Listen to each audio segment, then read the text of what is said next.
Today on CityCast Chicago, the Blackhawks' last game of the season is tomorrow after the team failed to make the playoffs this year. But across the NHL, one issue that's come up again and again this season has been around how teams are and are not celebrating LGBTQ Pride nights. And Chicago wasn't immune from the controversy. Outside of the United Center, the Chicago Gay Hockey Association has been a welcoming space for over 20 years.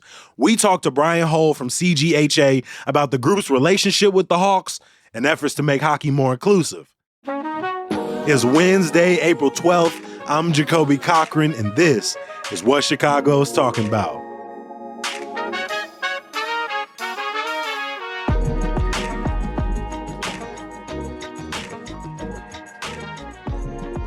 Brian, welcome to CityCast Chicago. Yeah, thanks for having me. Happy to be here. So the CHGA is more than just a hockey league. It also sounds like it's an advocacy organization. What was it that really attracted you to the organization when you learned more about it? Yeah, so the number one thing that drew me to the organization was just the camaraderie of the group. I didn't have a group of gay friends in the city, and it was something that I was really yearning for. And just growing up as an athlete, playing football, baseball, all kinds of sports, there's something special about that locker room culture and teammates and really spending time with one another, getting to know each other and bonding. And I just absolutely fell in love with it. Like I wound up playing, 3 games a week and becoming really tight with that entire group. And I feel like that's the most important thing that we bring is just to create a place of community on a hockey team where people can come together and feel safe regardless of gender identity, sexual orientation, race, etc. So I feel like that's the biggest part of what we do. But also we do the best we can to advocate for LGBTQ issues all across the Chicagoland area. So a big part of that is the partnership that we've had with the Blackhawks for the past 13 years and just making sure that we can build awareness of our organization and also help them and more broadly help the NHL better understand how to combat misogyny and homophobia within their teams, but also we partner with other gay sports organizations around the city to really expand that culture as much as we can. Back in March, when the Blackhawks had a Pride night, a few days before the game, it came out that the players wouldn't be wearing the rainbow-colored Pride jerseys. The director of Equality Illinois sent out a statement saying the issue of the Chicago Blackhawks not wearing Pride jerseys to protect their players from homophobic laws in Russia is a reminder of how the long arm of homophobic leaders can reach all the way to Chicago, in part to protect Hawks player Nikita Zaitsev, who is a native of Moscow. What was your reaction when you saw the news? So, and the Blackhawks did give us a call immediately, like before the news came out. So, of course, we appreciated that. Transparency is always great. Yeah, of course. And the initial feeling, of course, is disappointment. Maybe even more so because it had become a topic, in the news over the past month with other teams and players having issues with it. But the thing is like in the grand scheme of things, wearing a jersey on the ice versus everything that we've been doing with this organization is such a small piece of it. But also the way they explained it to us made sense, right? Like they want to be able to go out there and be a team. And if there are issues with Russian players that have legitimate concerns about what could happen to their friends and family back in Russia, if they put these jerseys on or if they showed any type of support to LGBTQ issues, of course you want people to stand up and fight for that. But everyone has their own personal decision there. And if they want to be unified as a team and not have people have to be singled out, it is disappointing, but it's completely understandable. And given all the other work that we've been doing over the past 13 years with them, to just focus on, a shoot around jersey, it just feels really small in the grand scheme of things. I mean, when you look at this rope that it seems that teams are being asked to walk, but also this growing anti-LGBTQ legislation that we have in the States here, right? It isn't just what's happening in Russia, right? Our country itself is growing from state to state in ways that persecute members of the queer community. How do you still continue to sort of rally in this organization to sort of, stand up against this? Yeah, and that's the great point, right? Because it's like all the work that needs to be done that's happening in the US is so much bigger than whether you're, just wearing a jersey as you're doing a shoot around. It's like, what else are we doing as a community? What are the Blackhawks doing to support us to help battle against, specifically right now, you can see all the anti-trans legislation that's being passed in some other states, the insanity of trying to vilify drag shows. Mhm. I would say from our organization, just outside of on the ice, we have so many incredible social events and fundraisers to bring the community together. We've even done a couple CGHA drag beauty pageants, of which I am the champion and reigning queen of one of them. And to have the Blackhawks, Talk your shit, Brian. I have to.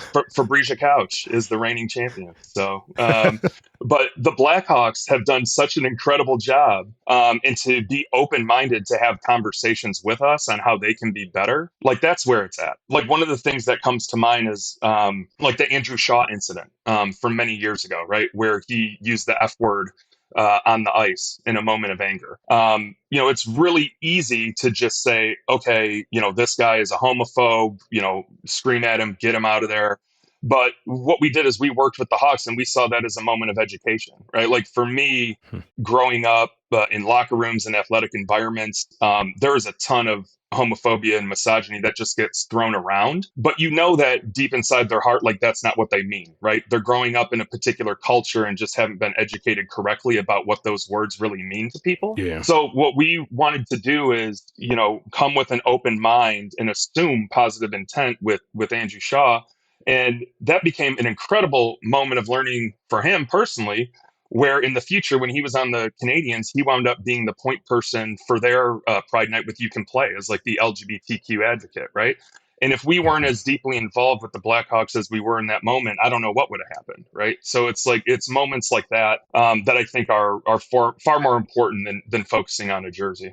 What has that partnership with the Hawks been like? The partnership has been unbelievable because it's like when you think about back in 2010, like nobody was having Pride nights at all. And that was really like the first major engagement that they had because Brent Sopel personally wanted to bring the cup to the Pride Parade. And that wound up being a huge catalyst, not only for expanding the organization, but for having a stronger relationship with the Blackhawks.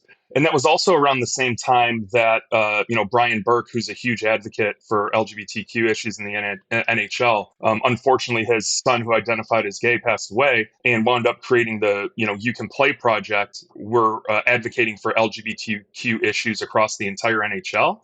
So those two things kind of happened around the same time. And ever since then, what we've been doing with the Blackhawks is we've been invited to Pride Nights where we have tables in the atrium at the United Center. But each year it winds up expanding more and more, where we can bring, 100 people to those games. And it's really been unbelievable, right? To have no Pride Night at all, to then this year, the entire stadium is decked out in rainbows. There's, I don't even know how many LGBTQ organizations were there.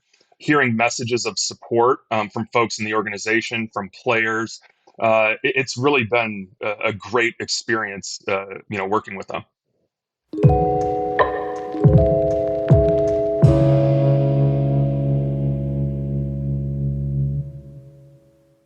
I know that this is one of the first leagues that you've played with here in Chicago, but when over this last decade, as you've listened to people who've joined, what have they said their experience has been like maybe playing in other leagues? Because obviously there was a need for an association that supported inclusivity. Yeah, and what we've learned over the past couple of years from players that have joined is that they may have had some other experiences with teams where just the culture within the locker room is not exactly what they're looking for. And it may not even be something that's, actively homophobic, right? It might just be something where they don't feel comfortable talking about, their partner, their personal life, their nightlife. And it's when you're in a locker room or a team environment, you want to be able to have fun, share your entire self with your team and really feel like you're a part of that group. And what we found is that folks that have come over to our team, whether they're, gay, lesbian, trans, allies, that it's just a very open, welcoming, fun environment where people can be themselves and not feel afraid. You'll often hear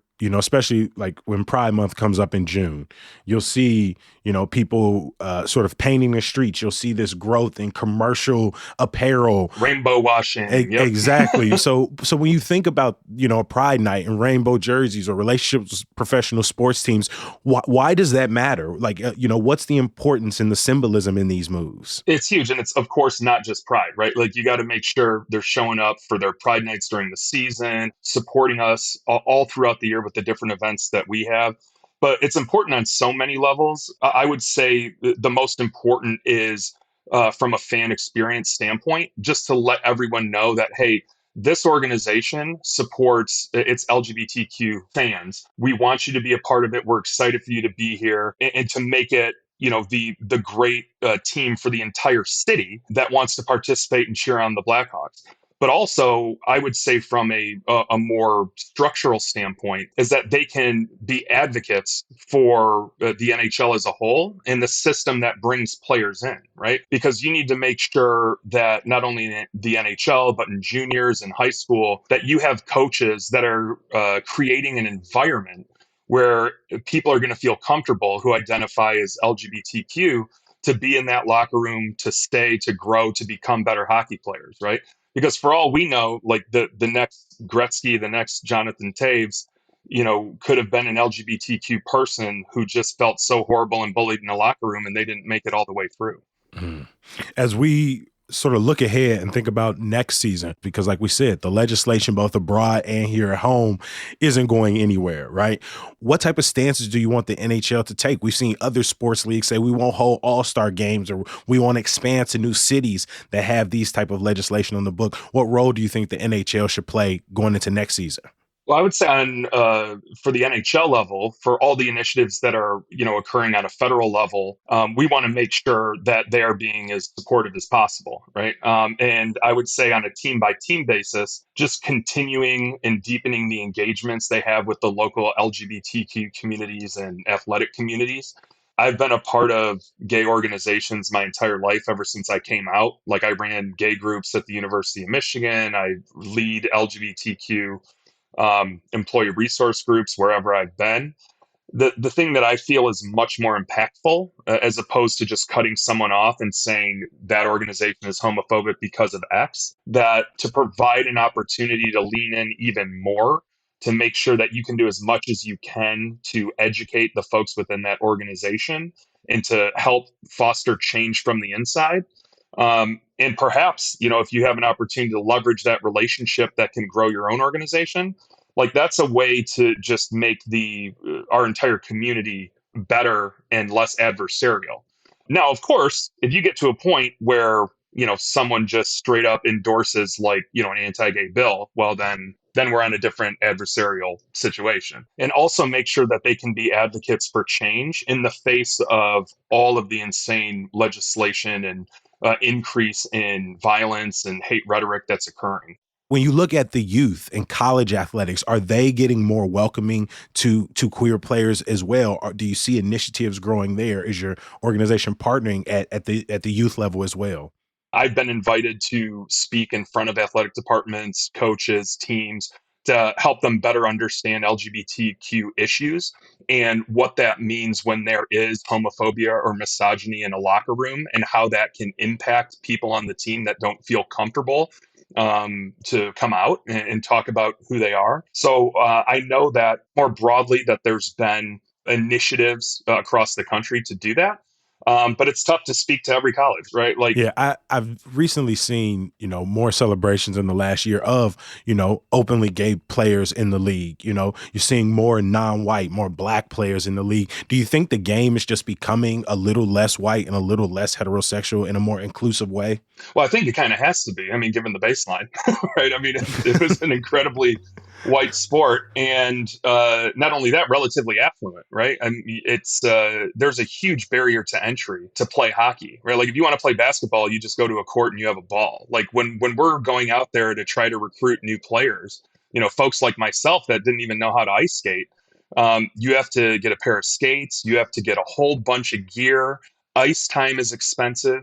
And actually, another example where the Blackhawks have helped out with that is we partnered with a group called Inner City Education that works on bringing hockey, bringing gear and ice time to lower income and underserved communities to give folks the opportunity to play this game at a very young age. Brian, I appreciate you for taking some time to sit with CityCast Chicago.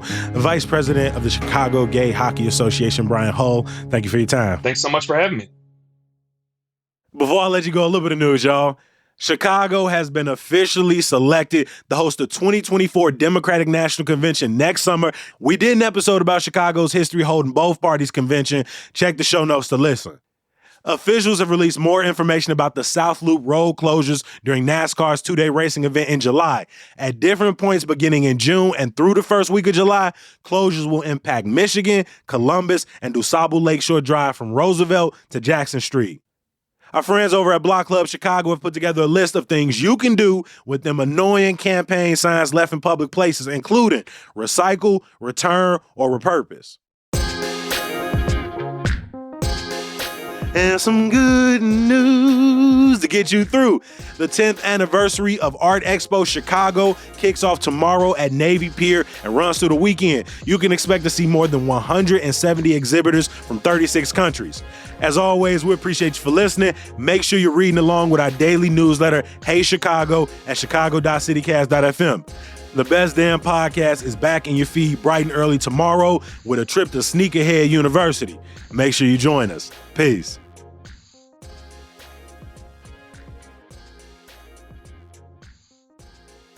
I grew up in Detroit, so, I love the Hawks, support the Hawks, but it's like, if they're not doing well, I'm not living and dying with every goal right now.